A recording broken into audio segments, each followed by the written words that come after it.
Здравейте, пролетта дойде. Засаждаме ягодите. Пролетно засаждане. Сега искам да ви представя какво представлява разсад, който е замразен след подготовка на лехата.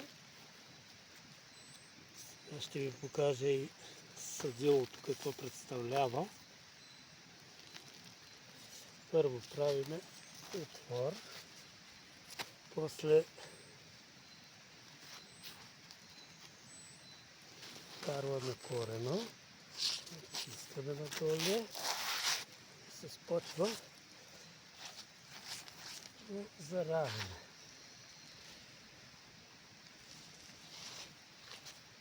Трябва да се внимава много да не се подгънат корените. Разсадът е невероятно качество.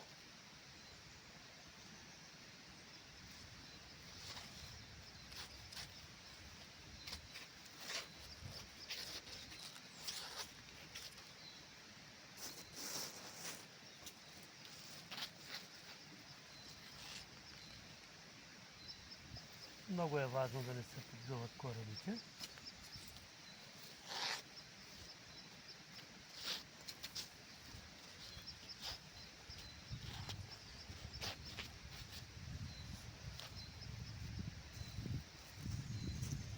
Засаждането става много бързо.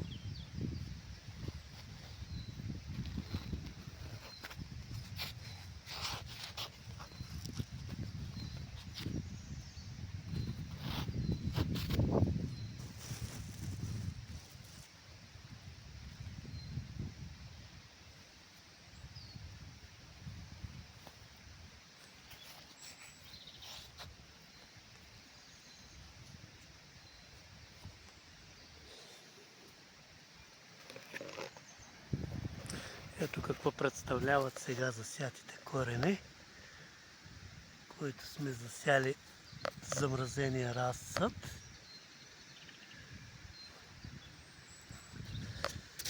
Някъде до 10-12 дена трябва да бъде раззеленен, до 45 дена трябва да влезне в плододаване. Сортът е внесен от Италия, Клери, клас А+, най-висок клас.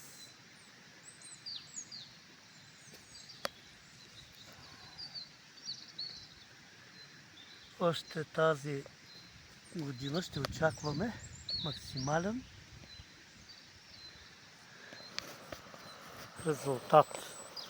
Аз сега ще ви покажа и засятите през есента на 20 септември, преди 6 месеца.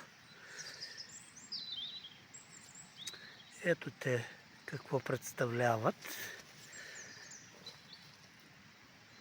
Към края на март, днес към края на март, вече са развити, почистени и на места вече се наблюдават цветове. Развитието им е невероятно. Ето и останалите лехи.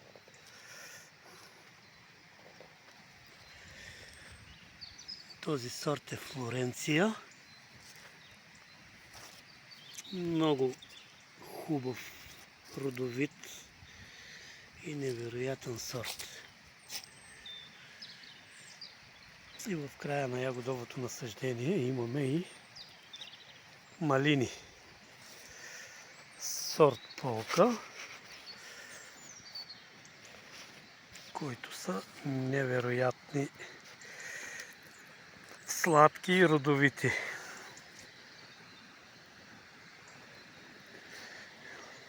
И днес тук ще завършим самата леха.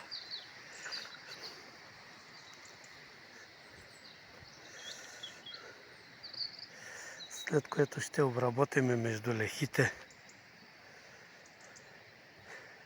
пространството.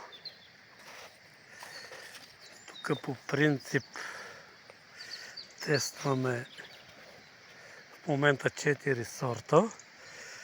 пространството между леките е доста голямо, за да може да пускат ластуни и да може да развъдим раст.